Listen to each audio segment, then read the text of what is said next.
So I wanted to talk to you a little bit about research trends. So as we know, the theme of the conference is around connecting global perspectives and local solutions. So I think it's really important to think about how we collaborate and integrate with the global community, and there's been some fabulous examples of that already in the conference, and how that really feeds into and supports us to be able to have these evidence-based, well-informed, well-rounded local solutions.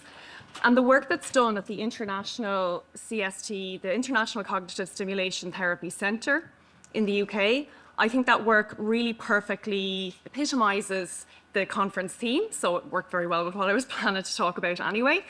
So the International CST Centre was developed at University College London by Professor Amy Spector and her team, and they're the team that developed CST. And we've been lucky enough here in Ireland to be able to collaborate with that centre for a long time. The centre includes over 40 countries, and every continent except Antarctica is represented in the centre. And we have multiple opportunities to be able to collaborate and work with and discuss CST worldwide with our colleagues in all of these different countries. I was lucky enough to attend the London conference a couple of years ago, that's the one on the left. And then I was planning to go to London for the next conference, and then the venue or location changed to Hong Kong, which was amazing. And I was so lucky to have been invited by the centre to deliver a workshop on CST and deliver a keynote. So I was supported to be able to travel to Hong Kong and attend that conference. So there's some of the team there on the right-hand side at that 5th International Conference. It actually happened just after this conference last year, so it was last June. I can't believe it's been a year already. If anyone's been to Hong Kong, it was Hong Kong Island. So Hong Kong University hosted us on Hong Kong Island. And the people are so interested. I think culturally there's a real interest in hosting. So it was just a really fabulously hosted conference. And because a lot of us had travelled from so many places all over the world, the conference team really put in, engaged in team building types of activities. They brought us out. This is a tram tour. So we went on a tram tour of the city of Hong Kong. They have all underground systems now, but they have still kept the overground trams for tourist purposes. So that was brilliant. A rogue breakout group of us also wrestled a giant inflatable unicorn on the roof of the hotel. So the high-rise buildings, this was about a 40, 50-story hotel building, and there was a rooftop pool. People just don't realize that the best research collaborations happen when wrestling giant inflatable unicorns.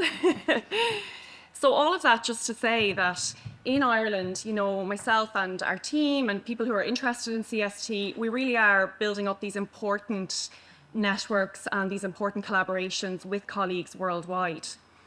I'm not going to spend too much time on what is CST. Kim has some great leaflets out there describing it. I think most people are probably familiar. But just to say that CST is the most highly recommended non-pharmacological intervention for people with mild to moderate dementia. There's an incredibly strong evidence base. So there's a very strong rationale as to why CST should be widely available to everybody.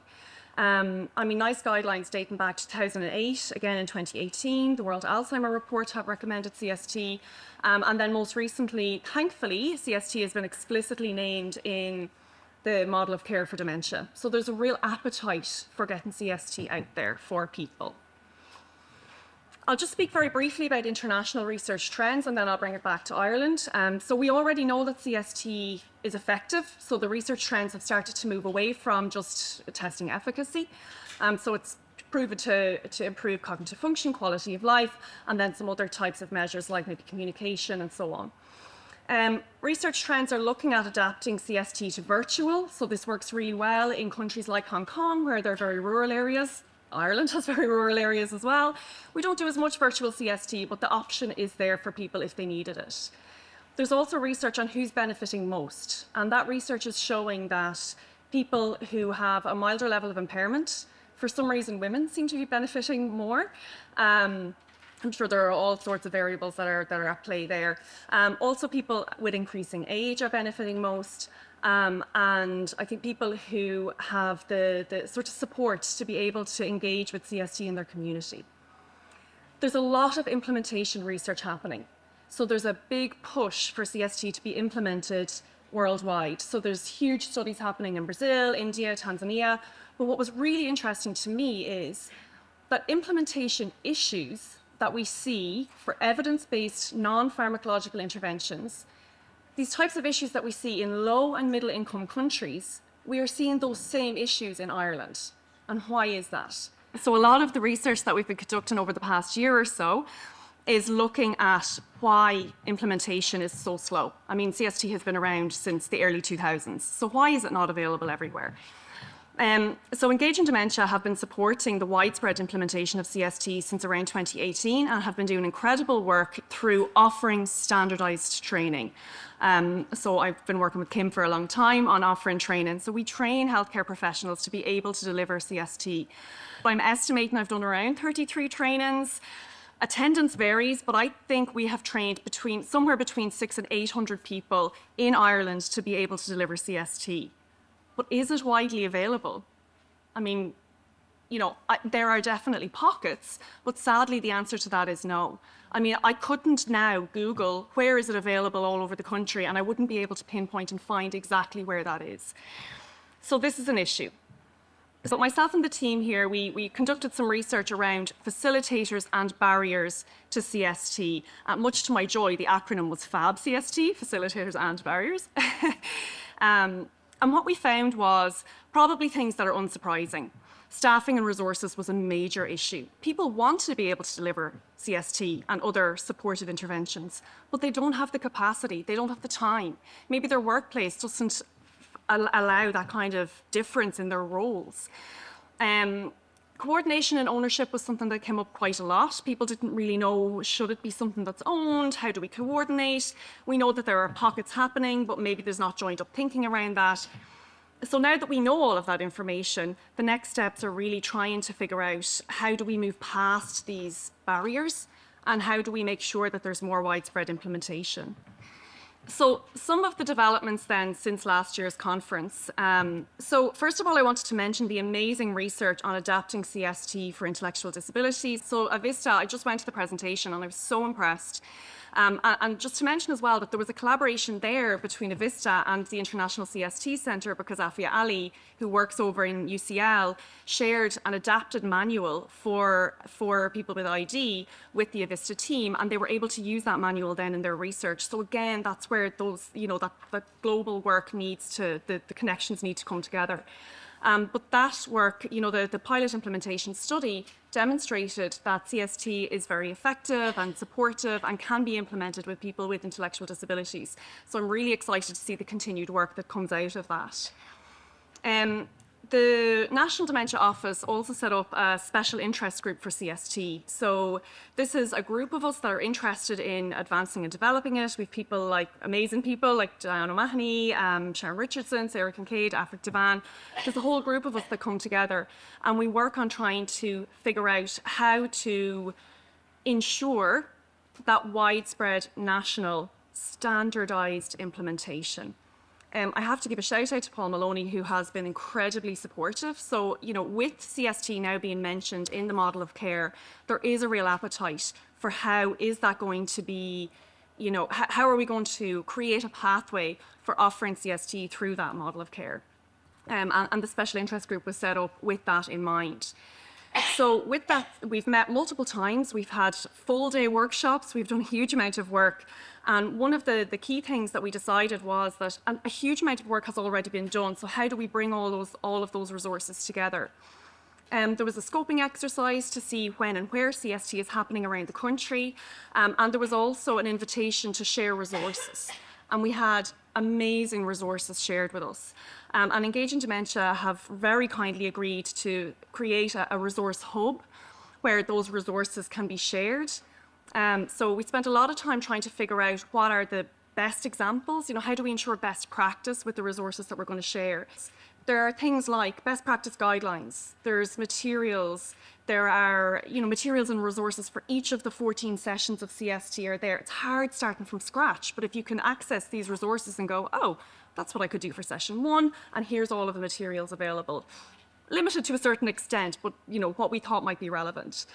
There were guides for each sessions, and we also spent a lot of work thinking about relevant outcome measures. If you want to measure outcomes, how do we do that? What should a feedback form have on it? we'll have a feedback form for the participants with dementia, of course, and for the family members. What would that look like? So all of that is there. The next step there, I suppose, is looking at that pilot implementation. So we're not piloting whether it works, because again, we know it does, but we need to look at that implementation model. If we are going to implement and try and run CST this way in a standardized measure, we need to evaluate that implementation and see if it's something that works, that can be rolled out. There's no point in rolling it out in a format and then realizing afterwards, oh, actually, that didn't really work. We have to get feedback from all of the relevant stakeholders. We have had, I think the collaboration and communication improvements have been massive. The work with the CST SIG has been great. I mean, I sort of thinking, oh, I know everybody that's doing CST, but I really didn't. So if there's anybody here that's running CST and maybe myself or Paul are not aware of it, link in with us, let us know. We want to create that community of people that are offered that are interested in CST. We have a huge increased demand for training, which is great. And, we're looking at possibilities around other people being able to deliver that training as well.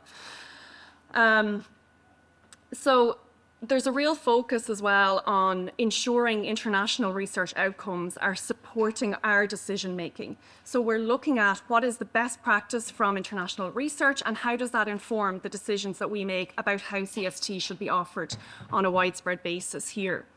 So I'm just going to go through a couple of brief recommendations of best practice. So one of the key things coming out is that adhering to the original protocol is important.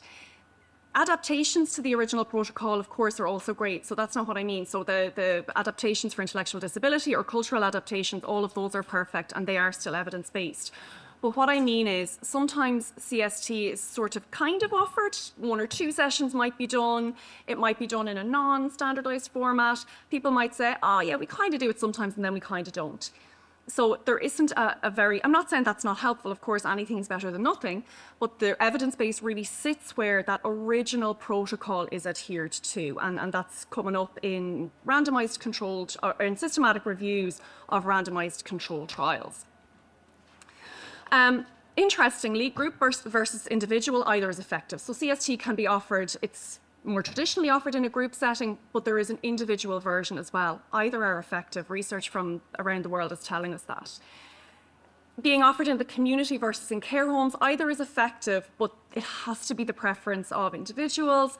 And I think, really we need to look at what is the personal and community need in whether it's being offered in the community versus care homes. I think community offering is so important, so I'm completely biased there. The question around 14 sessions or more. So some people will say, well, we won't just stop at 14, we'll keep going, and that will probably have an additive benefit. Maintenance CST is incredibly important, so you can have your 14 sessions and you can have your maintenance sessions afterwards. But it's just important to realise that the maximum benefit, the big benefit will happen from the original 14 sessions. You don't get continued additive benefit from extending those sessions, but what you do get is maintenance of the original benefit. So there isn't that additive impact of more, but it is going to maintain those positive effects over time. And I meant to mention as well, actually, the Alzheimer Society have committed to supporting maintenance CST where there are, those standardized implemented CST groups as well, which is really positive. The cognitive benefit does tend to be better with twice weekly sessions. So for resource issues, and it's so difficult sometimes to be able to offer CST once a week, and I know in the Avista trial you guys did it twice a week as well, that's ideal. So that the research evidence from around the world is telling us that if we're going to get that maximum benefit, more intense tends to be better. So where possible, CST should be offered twice a week. Sometimes people find it hard to do it on 2 separate days. So actually one of the teams in Galway, we're doing a session in the morning, a break, and then a session a little bit later. So still having it in one day, but still offering those 2 sessions, but having it in one day. And we do tend to see greater benefits for those with mild rather than moderate. That's not to say it's not suitable. It is suitable for people with mild to moderate. But I think when we're really thinking about those maximum types of benefits, we have to be offering supports to people early. Post-diagnostic support is not where it should be. We conducted some interviews with people with dementia and with their families, and it was really shocking. We presented the data here last year. It was really shocking, some of the comments that were coming from people. they had to wait such a long time to be able to access supports, and they just weren't told about early interventions at that diagnostic or early post-diagnostic piece. Sometimes the clinicians didn't know about CST, but CST isn't the only post-diagnostic support that's available. There are so many. So early is so important, and people need to be given the tools to live with dementia and to be able to think of not the can't do, they have to be able to think of the can do. What can I do? You know, what are the ways in which I can live with or overcome some of these difficulties that I experience? And CST is one, and cog rehab is another. I think either of those or whatever else is available, we really need to make those more available for people. Next steps then is just looking at continuing to incorporate that international research evidence. So we'll continue to collaborate with that International CST Centre to make sure that we have those best practice recommendations and guidelines. I mean, it's kind of great that other people do the research and then we just take the recommendations. So I mean, maybe there are benefits to being way behind everybody else in terms of implementation. We'll have to look at the positives. We'll evaluate that pilot implementation, as I said, and we'll look at possibilities around research funding for that. And I think collaboration is going to be incredibly important. We have to continue.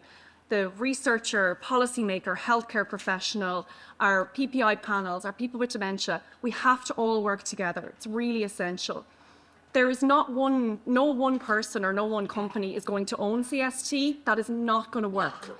It has to be where if CST is already being offered or anybody with an interest in it, we work together and we collaborate to make sure that as many people as possible have access to these types of incredibly important supports.